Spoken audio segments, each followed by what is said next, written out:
The second Sugo-Fest exclusive Shanks debuted on OPTC Global on the 9th of August 2018. This was yet another Sugo-Fest exclusive to debut on a treasure map Sugo-Fest. The other treasure map characters to debut alongside Shanks included Monet, Snow Woman who challenges a wild beast, as well as Bartholomew Kuma, the promised tyrant. And the Sugo-Fest exclusive character of the batch reintroduced the players to a type-based meta, aiming to let players build their teams with one typing in mind and execute it effectively with a powerful captain and special effect. He provided slots, attack, and chain boosting effects, allowing him to be flexible in any scenario depending on the enemy's type. Introducing Redhead Shanks, Emperor who will change the world's fate. In this series, we'll be traveling back in time to experience some of the older Sugo-Fest exclusive characters in their prime, aiming to show just what it was like to use these characters on their debut. I hope you enjoy the video, and without further ado, let's enter the Legends of OPTC.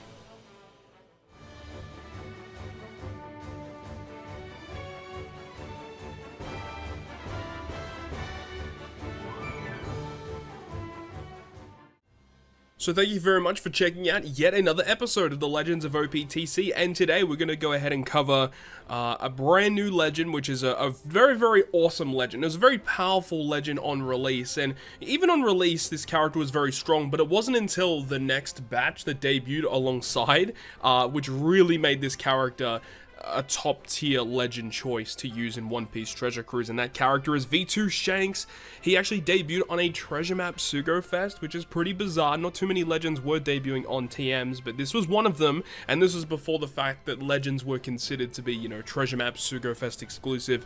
So this character is pullable on any banner, but, you know, if this character released in today's day and age, he would be restricted to TM Sugo-Fest. But either way, came alongside a Monet and a Bartholomew Kuma. These two characters were obviously very, very useful for the treasure map itself. I got very lucky in that I pulled all of these units. I believe I pulled all of these units in 3 multis on the debut of the unit. It was insane how crazy my pulls were for this. But let's talk about Shanks, because Shanks is a very powerful unit. Artwork looks so good, and he is yet to receive a super evolution, and this is like one of the oldest units at this point if you take out dual units that actually doesn't have a super evolution, so I expect him to probably receive one sometime soon. But Shanks is a int cerebral free spirit, which is a very good class and type combination. With a captain ability, if you have 4 or more characters of the same type, boost the attack of all characters by 3.5 times, by 2.75 times otherwise, and also provide a 1.3 health boost. Now you gotta remember that at this point in time, the characters would not really exceed a 4 times multiplier. 4 times was like the ceiling, and this guy was like a flat 3.5 with no pre-existing condition. I guess there is the condition if you need to have 4 or more of the same type, but that was the interesting thing about Shanks, is you could team build in very interesting ways. You know, you could run double Shanks captain, and if you're up against a strength piece of content, you can go ahead and run 4 quick units, and you'll still get a 3.5 times attack boost for all of your characters. It was a very interesting way to build teams. It was a very, very strong captain at that as well, and also providing a bit of health for additional tankiness is always nice to see. So just captain ability wise, this character was great and saw lots of play. Then we have a look at the special ability, which goes down to a 14 turn cooldown with limit break, and obviously limit break plus going down even further, giving your crew a 0.9 times chain multiply boost for 1 turn, which was one of the best chain boosts at this point in time. And then it says if you have 4 or more characters of the same type on your crew, he boosts the attack of the dominant type by 2.25 times for 1 turn, and then changes all slots including block into the dominant type slot. So if we use that same example, if you have double Shanks and then 4 blue characters, his special ability gives you the chain boost, a full board of blue orbs, and a 2.25 times attack boost to your blue characters. So even though Shanks himself isn't really going to be hitting that hard in that example, it doesn't really matter because he's also providing that chain boost, which means you can attack with the first 2 Shanks characters first, build up your chain multiplier, and then end on your huge blue characters, which have a big attack boost at the time, a really nice chain boost, and also you get a full board of matching slots that goes through block slots. Like, there's not really much about this character that is bad. He's a very simple character, but a very good character at that as well. Shanks is a very strong unit, and I really cannot wait to see what they do with a potential super evolution in the future, because they could do some really, really cool stuff with this character. So that is the breakdown of Shanks. He's a really, really simple character, not really much to talk about really. He's just super solid, and of course, when V2 Sakazuki debuted, he partnered up so well with him, having an attack booster and an orb booster, just made Int the best team in the game at that point. So I'm really excited to show off that potentially next week's video. I'm not too sure when we're going to do that, but we'll probably do that next week's video. But let's go ahead and talk about what kind of content we're going to be facing today. So I don't really want to go ahead and use V2 Sakazuki in today's video, because we're going to be able to utilize Shanks and Sakazuki when that episode comes out. But let's go ahead and have a look at what content we have. We have 2 different Colosseums, and we have a clash that we could potentially go up against. We've got Colosseum Neptune, Colosseum Daifuku, which is going to be really hard to take on with Shanks, but I think that we can do it in theory. And then also Clash versus Judge, which I think is also going to be kind of fun to play. If I could choose any of these, I would probably want to go ahead and do Clash Judge, because I think that's going to be the most fun. We haven't taken on any of these content in the series yet. Let's go ahead and spin the wheel and see what kind of content we're going to be using V2 Shanks to challenge today. And that content is going to be Colosseum versus Daifuku, which I think is going to be the most difficult content, but alright, let's go ahead and give it a shot. Rainbow. We've got the last red, guys. Oh my god, I'm so nervous. I am hella nervous, dude. Don't cuck me, man. But it is what it is. Oh, extended! Come on, come on, come on! Come on! Yes! Let's go! Let's go! Yes! Oh my god! Let's go! Yes, bro! Woo! Yes! Oh, oh! Yeah, I'm streaming. I just pulled a character, man. Yeah, probably one of the best ones. That's crazy. Holy. It's Pentious. And here we have V2 Shanks, captain of the Red Hair Pirates and one of the 4 emperors. He and his crew ended the Paramount War by declaring they would fight anyone who wished to continue the battle.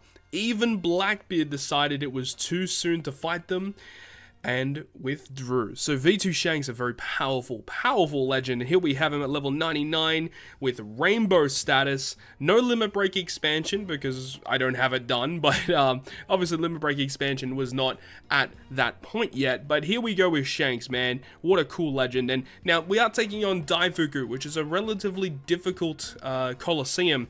I believe Daifuku came out around the same time as V1 Big Mom, so we're talking about a piece of content that was, you know, probably like 8 months away from this guy's actual release. So this is going to be relatively difficult, but this is the squad that we have here today. Very obscure choices. Now, all of the bosses on the Daifuku fight are decks, meaning that we want to probably build a strength-based team out of that. So hopefully we can get the job done versus this this really, really difficult Colosseum. Very, very concerned about it, but I think it should get the job done, okay? Let's go ahead, get into it, guys. It's going to be a lot of fun utilizing V2 Shanks. I have not used this character in a really long time, so I'm really, really excited to actually jump into this one today. So huge shout out to my friend, TheLordShiro, for providing us with the friend captain Shanks. That's awesome to see, so that's going to give us a little bit more use as, you know, obviously if you're using a Bandai friend captain, we have to wait for cooldowns, but luckily with the 12.1 update, moving forward, we won't have to worry about that too much, which is great. In terms of our sockets here, we have lots of matching slots. I built the team to have more matching slots because I believe we're going to need it on Battle 3, and you guys will see what happens when we actually get to that. But let's go ahead and jump into the content. And here we are, final round versus Daifuku. So, first thing is first, we got to get cooldowns. That's very important. Now, another thing that it is kind of important is we kind of want to make sure we're not taking too much damage in these first few stages. Battle 3, we're going to take a lot of damage, and hopefully that holds us in good stead for Battles 4 and Battle 5. Basically, if we make it to Battle 5, we're going to win. I feel like that's not going to be an issue, but making it to that point, that's going to be the hard part, okay? So first of all, we see that these guys in the back, the Larpins, they're probably going to hurt us, so we want to make sure that those guys go down. Okay. And ideally trying to get some matching slots as well. That's going to be kind of nice. If we could enter stage If we get into stage 3, battle 3, and have essentially a full board of slots on our strength characters, that's going to hold us in really, really good stead. I'm going to kill this guy off here. And then we got some turtles to stall on. So yeah, V2 Shanks, you know, on release, a lot of people kind of liked him. He was kind of interesting, you know, kind of brought to the table some interesting ways to build teams focused on colors, as we'd had lots of class-based characters released prior to that. So bringing it back to the color teams, a lot of people were not that excited about that because a lot of people really enjoyed the class-based teams, and I was one of those people. I thought it was kind of weird that they decided to go back to color-based meta, but obviously when you have the release of V2 Kuzan and V2 Sakazuki in the pipeline, it makes sense why they release a character such as this. This character works perfectly, specifically with the Akainu character, which is an absolute beast of a unit. I am considering keeping that slot, that recovery slot. So yeah, we'll hit with Gladius. So Diamante is also kind of useful because Diamante is going to allow us to do end of turn damage, which is going to help us deal with Battle 4. Perispero on Battle 4 has resilience, so we do need to make sure that we have a way to get around that. These matching slots are looking really nice though. Let's go ahead and pass. Now moving on to battle 3 when we get to it. If Shanks doesn't have a matching slot, that's not a problem. We want to have the strength slots or the matching slots on our strength characters. We have this lizard here at the back. We probably want to deal with him. So let's do that. And then we've got some more Dex characters we have to deal with as well. So kind of unlucky actually. We have to use a couple of these slots because I really don't want to take any damage here. So what's our slots looking like here? Gladius does not have a slot.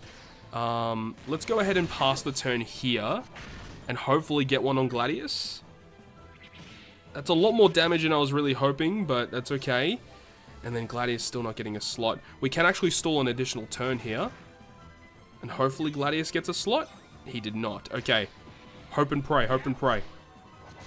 Now, did Gladius get that slot though? He did get that slot. Full board of matching slots walking into Battle 3. That's the power of level 3 matching slot sockets, I suppose. So, Oven, he's really annoying because he gives us a little bit of a health cut and he gives us this really annoying burn. So the burn is going to, I think it's 2,000, was it 4,000, 2,000? Something like that. We're going to see in just a moment. But the plan is to not use a special on this stage. So we're going to go ahead and use our Shanks. We'll break the barrier and then hit goods or greats with the rest of the characters to do as much damage as possible. And then hopefully get some good matching slots in the second turn. That'll help out as well. So we actually, in the next turn as well, we are going to have the ship special active, which gives us a turn of damage reduction, which I think is going to be kind of valuable if we need it. So let's go ahead and do this attack. Here we go.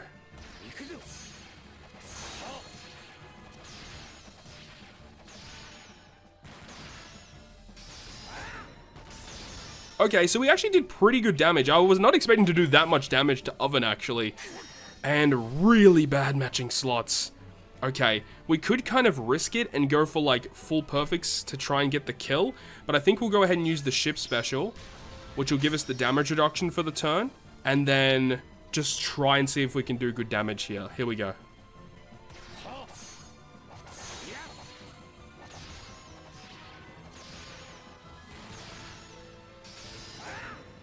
Okay, I decided just to go for it because I saw we had the kill. If we had a matching slot, we would have easily made it. No problems there without having to hit a secondary perfect. So we do take a bit of damage there from that burn, but I guess it's probably not the end of the...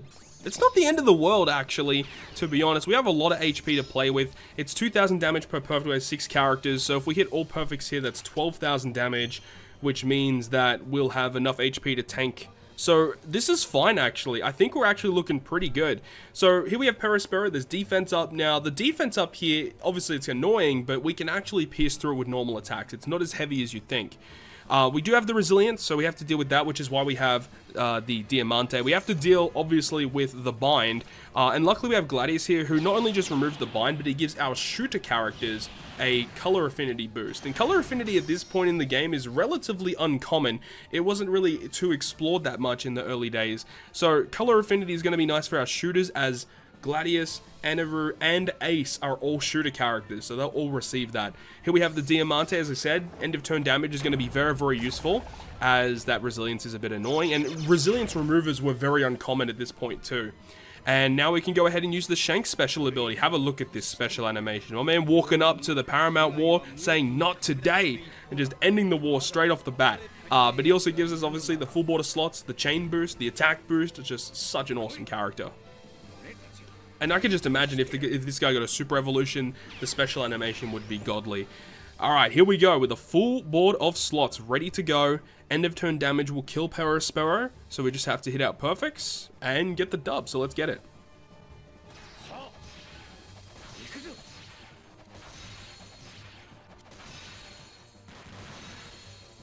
Hell yes. Perfect. 12,000 damage, we tank it, we have enough HP, we move on to the final stage. We don't need to worry about burn, obviously, when you're on the kill turn. This is working out perfectly. So Daifuku, he has a decent amount of HP, but we will be able to get through without too many hassles. And of course, no matter what kind of slots they really give us at this point, we're able to use Shanks to just change them to matching anyway. So let's go ahead and use that Shanks special, as we said. Full border slots, attack boost, chain boost. We're going to have Eneru, which gets rid of the paralysis for us on this final boss stage. And then we, of course, have Luffy and Ace, who, their special ability, they change the slots of free spirit characters into matching. Their type slots into matching, but the orb boost that a lot of people don't really remember is that the orb boost that Luffy and Ace give you is actually a rainbow orb boost. It's just the orb change that they do is only for free spirit characters, which means that in this case here we'll be able to get a 2x orb boost for our whole team. We have a 2.25 attack boost, we have a 0.9 chain boosting effect, and with all of this active, I believe we should have more than enough damage to get the W here. Get Luffy. Let's go. And then let's get the kill shot. Let's go.